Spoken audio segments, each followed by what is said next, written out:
사람들은 이렇게 말을 합니다.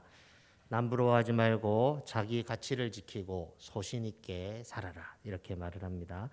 그러나 우리가 살아가면서 나보다 이 잘 되는 인생, 성공한 인생들을 보면요, 우리는 어떤 생각이 듭니까? 나는 이때까지 뭐 했나, 이런 생각이 들면서 인생 헛산 게 아닌가, 이런 생각하면서 부러움의 시선으로 성공한 사람, 그리고 또 잘 되는 사람을 바라보게 됩니다.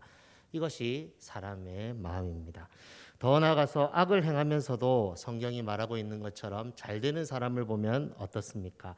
어떤 생각이 듭니까? 어찌 저 사람이 저렇게 성공할 수 있을까? 잘 될 수 있을까? 이렇게 말을 하면서 나의 신세를 한탄하거나 또 내 가족 동료들에게 저 사람은 저렇게 잘 되는 인생인데, 악을 행하면서도 저렇게 잘 되는 인생인데 우리는 뭐냐, 이렇게 하면서 서로 이야기하면서 스트레스를 풀 때가 있습니다. 오늘 읽지는 않았지만 오늘 살펴볼 시편 73편 1절에서 16절 말씀을 읽어보시면은 이러한 내용이 나옵니다. 악을 행하면서도 잘 되는 인생들을 향하여서 이 시인은 이 부러움의 시선으로 바라보면서 자기의 신세를 어떻게 보면 한탄하고 하나님께 그 사정을 이야기하는 것을 볼 수 있는데요. 그러나 오늘 우리가 이 말씀의 제목으로 삼은 이 17절 말씀을 보시면은 이렇게 말하고 있습니다. 하나님의 성소에 들어갈 때야 그들의 종말을 내가 깨달았나이다. 즉 시인은 하나님의 성소에 들어갈 때 자기의 생각에 변화가 있었다, 이렇게 말을 하고 있다는 것이죠. 악인들의 종말과 그리고 이제는 그들을 부러워하지 않고 그들의 종말을 불쌍히 여기며 살게 되었다, 이렇게 말을 하고 있는 것을 볼 수 있습니다. 이 말씀을 제가 묵상하다 보니까 이 말씀이 위로가 되었습니다. 왜냐하면 지금 우리가 살아가고 있는 이 세상을 바라보면은 악인들이 형통하고 악인들이 잘 되고 그리고 또 악인들이 어떻게 보면은 이 선한 사람보다 더 잘 되는 이런 모습을 보기 때문에 이 말씀이 위로가 되었습니다. 악인의 고통 없음, 악인의 재앙 없음, 이것을 바라보면서 시인은 3절 말씀에 악인의 형통함을 부러워하면서 그것을 내 마음의 분노로 느끼면서 하나님 앞에 나아가고 있다는 것입니다. 우리는 하나님의 말씀을 보면서 무엇을 배워야 합니까? 악인의 형통이 있을 때, 악인이 악을 행하지만 이 심판이 없고 재앙이 없고 고통이 없음을 보게 될 때 우리는 어디로 가야 되는지 오늘 성경을 통하여서 알 수 있다는 것이죠. 오늘 시편 말씀, 이 성도는 이 어떻게 보면 세상이 더 커 보일 때, 또한 악인의 형통과 고통 없음, 재앙 없음이 자기에게 시험으로 다가올 때 성소에 들어감을 통하여서 그들의 종말과 우리의 종말을 보고 힘을 얻어라, 이렇게 말을 하고 있는 것을 볼 수 있습니다. 오늘 본문 2절을 보면요, 시인은 악인들의 형통을 보면서 이러한 생각을 하였던 것을 볼 수 있습니다. 73편 2절을 보시면은 나는 거의 넘어질 뻔하였고 나의 걸음이 미끄러질 뻔하였으니, 즉 악인의 형통으로 인하여서 큰 이 시험으로 자기에게 다가와 이 영적 침체에 빠져 있는 이 시인의 모습을 볼 수 있다는 것입니다. 여러분도 경험해 보셨겠지만 어떤 사람이 내 이제 주위의 친구들이 어떤 부정한 방법으로 어떤 일이 잘 풀렸다는 말을 들어보십시오. 그 일로 인하여서 우리의 마음이 상하지 않습니까? 가령 뉴스에서 이 누구누구는 이 부정한 돈으로 많은 부를 축적하고 또 수많은 권력으로 인해서 보호받는 것을 보면은 나는 어떻게 이렇게 되었나, 이렇게 하면서 이렇게 생각할 때가 있지 않습니까? 내 마음이 강할 때는 이것이 아무것도 아닙니다. 그러나 내 마음이 약할 때에는 깊은 자괴감과 자포자기하는 심정으로 하나님 앞에 나아가는 것이죠. 그러면서 이렇게 생각합니다. 오늘을 성실하게 사는 것이 무엇이 문제이냐? 인생 한 방인데 한 방을 노리면서 살아가자 하면서 나도 세상 사람들처럼 불법을 한번 행하는 것도 좋지 않을까 하면서 여러 가지 악한 생각을 하는 것이 사람이라는 것입니다. 시인도 동일하게 이런 생각으로 살아갔다는 것입니다. 1절 말씀해 보시면요, 하나님은 참으로 이스라엘 중 마음이 정결한 자에게 선을 행하신다고 시인은 생각하고 있었습니다. 나름대로 하나님은 선하시다고 생각하고 정직하시다고 생각하고 정의와 공의가 충만하신 분이라고 생각하고 자기를 정결하게 거룩하게 삶을 살면서 신실하게 하나님을 믿는다고 생각했는데 내 삶에 가시적으로 나타나는 것이 없을 때, 그리고 악인의 형통과 악인의 고통 없음과 재앙 없음을 바라볼 때 어떻게 했느냐? 큰 영적 침체에 빠지게 되고 인생 헛살았다 하면서 신세한탄하면서 다른 데로 눈을 돌리려고 하는 것이 이 시인의 모습이었다는 것입니다. 시편 73편 전반부를 보시면 시인은 악인의 형통함, 고통 없음, 재앙 없음을 보면서 이러한 상황에서 자기 신세한탄을 하면서 투덜거리고 있는 모습을 볼 수 있습니다. 4절 보시면은 그들은 죽을 때도 고통이었고 그 힘이 강건하며 사람들이 당하는 고난이 그들에게는 없고 사람들이 당하는 재앙도 그들에게는 없나니 그러므로 교만이 그들의 목걸이요 강포가 그들의 옷이며 살찜으로 그들의 눈이 솟아나며 그들의 소득은 마음의 소원보다 많으며 그들은 능욕하며 악하게 말하며 높은 데서 거만하게 말하며 그들의 입은 하늘에 두고 그들의 형은 땅에 두루 다니도다. 이렇게 하면서 교만하고 악하고 악을 행하는 그런 사람임에도 불구하고 하나님의 심판이 없는 모습을 보고 낙심하고 있는 시인의 모습을 볼 수 있다는 것이죠. 1절 말씀처럼 하나님의 선, 하나님의 정의와 공의가 가득한 이 세상이 이 시인의 눈에 보이면 얼마나 좋겠습니까? 그러나 12절 13절 말씀처럼 악인이 불법으로 이득을 취하여 배불리 먹고 호의호식하는 모습을 볼 때에 시인은 안타까이 여기면서 13절에 내가 내 마음을 깨끗하게 하며 내 손을 씻어 무지하다 한 것이 실로 헛되다 하면서 신실하신 하나님을 바라보고 이 살아간 그 인생들에 대해서 이 낙심하고 낭망하고 깊은 영적 침체에 빠져들고 있는 이 시인의 모습을 볼 수 있다는 것입니다. 성도가 다른 사람들을 바라보면서 이 세상을 바라보면서 부러워할 수 있습니다. 신세한탄할 수 있습니다. 그러나 성경이 무엇을 말을 합니까? 그러한 일들로 인하여서 나의 마음이 무너지고 시험이 되어서 낭망되어질 때에 성소로 나아가라. 성소에 계신 주님을 만나라. 이렇게 말을 하고 있다는 것입니다. 왜 성도는 이런 마음이 어려움이 있을 때, 영적 침체에 있을 때, 이 세상을 바라보면서 아무 희망이 없어 보일 때 왜 하나님 앞에 나아가야 됩니까? 그것은 하나님의 보좌 앞에 나아가면 그들의 결말과 나의 결말이 보이기 때문에, 종말이 우리 눈앞에 보이기 때문에 하나님 앞에 나아가야 된다는 것입니다. 어떻게 보면 현실적으로 보면은 성도들, 그리스도인으로 부름받은 사람, 하나님의 백성으로 부름받은 사람보다 이 불쌍한 사람은 없습니다. 사도 바울의 고백처럼 부활이 없다면, 심판이 없다면 우리보다 불쌍한 사람이 없습니다. 그러나 성소에 들어가 인생의 종말을 깨닫게 되어지고 하나님의 주인 되심을 보게 될 때 어떻게 되어집니까? 이 길은 영광의 길이고 하나님의 말씀을 따르는 길이 복 있는 자의 삶임을 우리는 기억하게 된다는 것입니다. 그래서 시인은 그 하나님을 바라보면서 내가 성소에 들어갈 때, 하나님의 성소에 들어갈 때 또한 그들의 종말을 깨닫게 되었고 이제는 그 모든 마음의 시험을 이기게 되었다. 이렇게 말을 하고 있다는 것이죠. 사랑하는 여러분, 여러분의 눈에 악인의 형통함이 보이고 세상에 그 어떤 악인들이 심판이 없음과 그리고 재앙이 없음이 보일 때에 우리가 어떻게 해야 되느냐? 그것이 큰 시험으로 다가오고 나에게 영적 침체까지 다가올 때 어떻게 해야 되느냐? 하나님의 보좌 앞으로 나아가야 된다는 것입니다. 하나님의 보좌 앞에 나아가면 하나님께서 말씀하시고 그들의 종말, 나의 종말을 깨닫게 하신다는 것이죠. 그렇다면 시인은 성소에 들어갈 때 무엇을 깨닫게 되었습니까? 말씀드렸던 것처럼 인생의 종말, 하나님의 심판을 보게 되었습니다. 오늘 성경 17절을 중심으로 해서 이 앞부분, 전반부와 후반부를 보시면은 성소에 들어가기 전에는 이 시인이 나에게 집중하는 것을 볼 수 있습니다. 우리 2절 말씀을 한번 보실까요?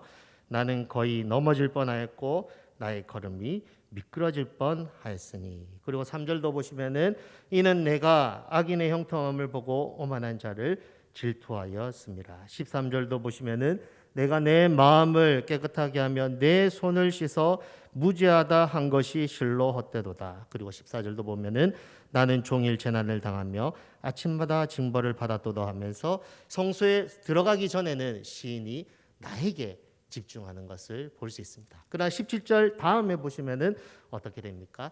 성소에 들어가서 종말을 깨닫고 난 다음에 주어가 바뀐 것을 볼 수 있습니다. 18절 말씀 보시면은 주께서 참으로 그들을 미끄러운 곳에 두시며 파멸에 던지시니, 그리고 20절에도 보시면은 주여 사람이 깬 후에는 꿈을 무시한 같이 주께서 깨신 후에는 그들의 형상을 멸시하리이다. 25절에도 보시면 하늘 외에 주 외에 누가 내게 있으리요 땅에서는 주밖에 내가 사모할 자 없다고 하면서 하나님을 바라보게 되어지는 시인의 모습을 볼 수 있다는 것입니다. 우리는 여기서 우리가 세상을 살아갈 때 무엇을 중심으로 살아야 하는지 보게 됩니다. 사랑하는 여러분, 우리가 살아가면서 하나님 앞에 나아가기를 멈추면 어떻게 됩니까? 우리가 하나님 앞에 나아가기를 멈추고 세상 속에 살면서 하나님을 기억하지 않고 세상 사람들의 그런 삶들의 모습을 계속적으로 바라보면 어떠한 생각이 우리 생각 속에 들어옵니까? 육신의 정욕과 안목의 정욕과 이생의 자랑으로 내 마음이 가득하게 되어서 세상의 잣대로 자기를 판단하고 또한 나의 신세를 바라보면서 나는 왜 이렇게 살게 되었나 하면서 신세 한탄을 할 수밖에 없습니다. 그러나 이 세상과 상관없이 하나님의 성소에 머무르면서 나의 구원자 되신 그 하나님 앞에 머무르면서 하나님 앞에 나아갈 때는 어떠한 일이 우리 가운데 일어나게 됩니까? 우리의 주인이 누구시고 또한 악일의 종말을 알기 때문에 내 눈에 가시적으로 보이는 것이 없지만 믿음으로 세상을 담대히 이기면서 살아갈 수 있다는 것입니다. 오늘 시편 73편은 이 부분에 대해서 강조하면서 성도여 하나님 앞에 나아가기를 힘쓰라.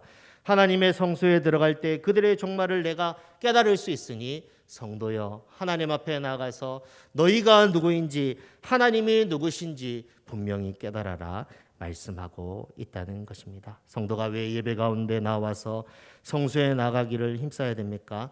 하나님의 보좌 앞에 나가기를 힘써야 됩니까? 그것은 하나님 앞에 설 때만이 하나님의 백성은 내가 누구인지 알게 되고 내 곁에 누가 계시는지 깨닫게 되기 때문에 그렇게 하나님 앞에 늘 나아가기를 힘써야 된다는 것이죠.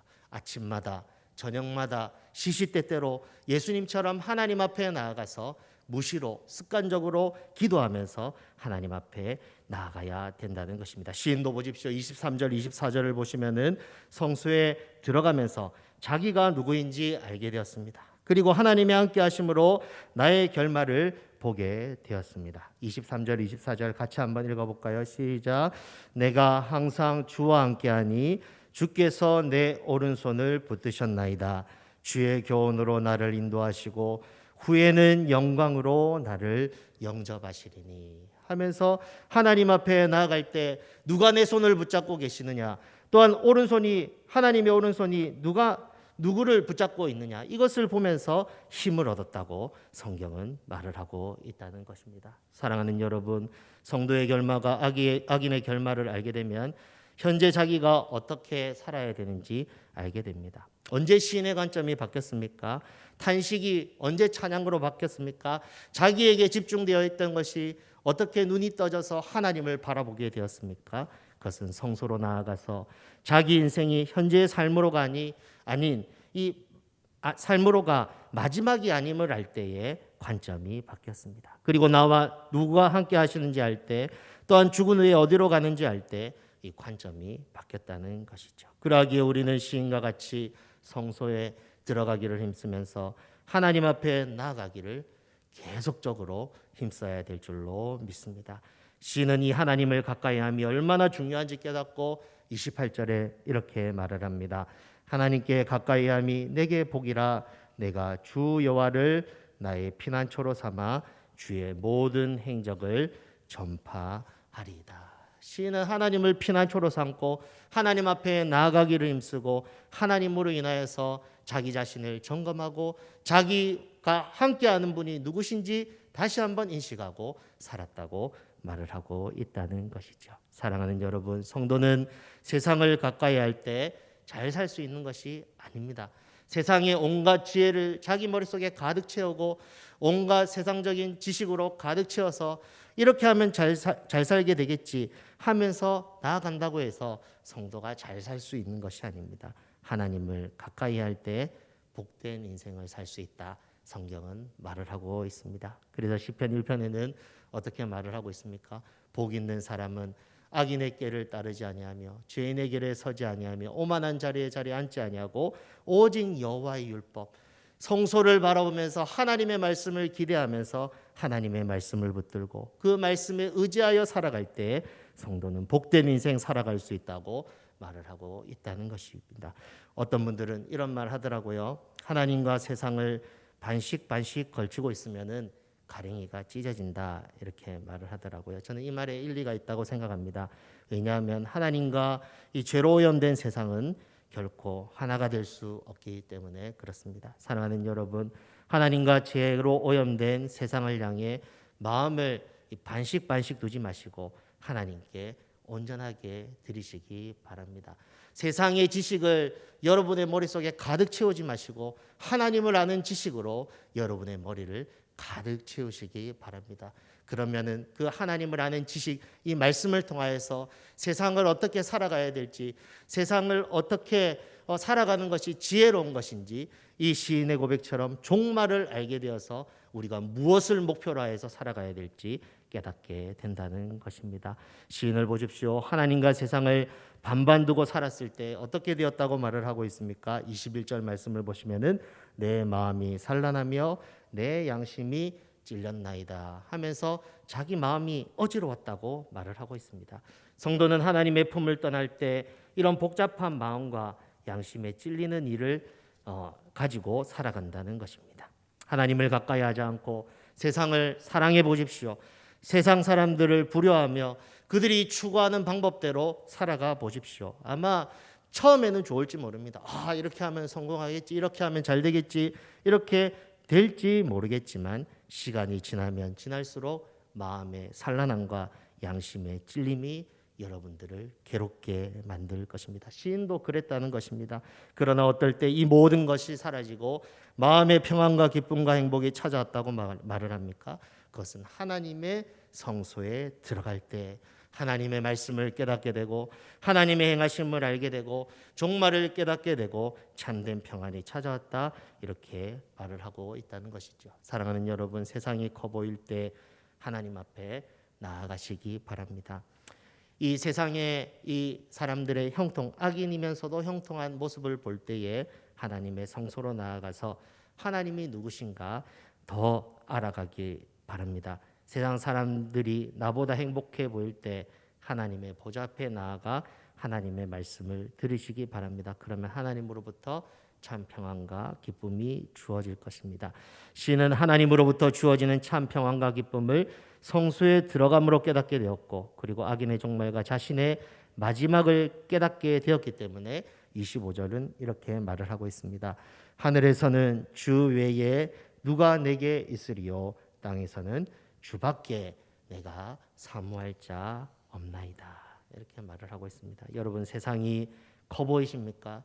그리고 악인의 형통함, 그리고 악인의 재앙 없음, 심판 없음, 이것이 또 부러우십니까? 부러울 수 있지만 계속 부럽다면 지는 것입니다. 성소로 나아가 하나님의 광대하심을 묵상하십시오. 하나님의 주인 되심을 묵상하십시오.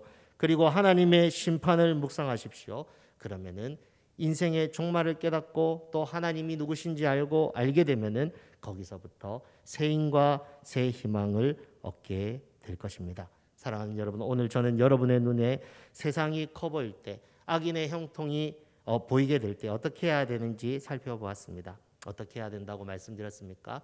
성소로 들어가는 것입니다. 하나님이 계신 하나님의 성소로 나아가는 것입니다. 그런데 어떻게 나아갈 수 있습니까? 옛날에는 제사, 우리가 레위기 말씀을 살펴봤지만 여러 가지 절차를 거쳐서 하나님 앞에 나아갔습니다. 그러나 신약을 사는 우리들은 어떻게 나아갈 수 있습니까? 히브리서 10장 19절 20절 말씀을 보시면은 어린 양의 피를 의지하여서 보혈을 의지하여서 주님 앞에 나아갈 수 있습니다. 그러므로 형제들아, 우리가 예수의 피를 힘입어 성소에 들어갈 담력을 얻었나니 그 길은 우리를 위하여 휘장 가운데로 열어놓으신 새로운 살 길이요 휘장은 곧 그의 육체니라. 즉 하나님께서 하나님의 은혜를 부어주시기 위해서 그 넓은 길을 우리 가운데 열어주셨다는 것이죠. 로마서 8장 32절에는 이렇게 말을 합니다. 자기 아들을 아끼지 아니하시고 우리 모든 사람을 위하여 내어주시니가 어찌 그 아들과 함께 모든 것을 우리에게 은사로 주지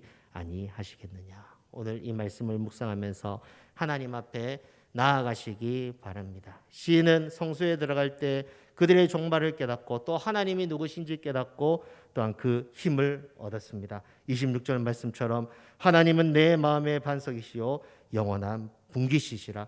무릇 주를 멀리하는 자는 망하리니 음녀같이 주를 떠난 자를 주께서 다 멸하신나이다.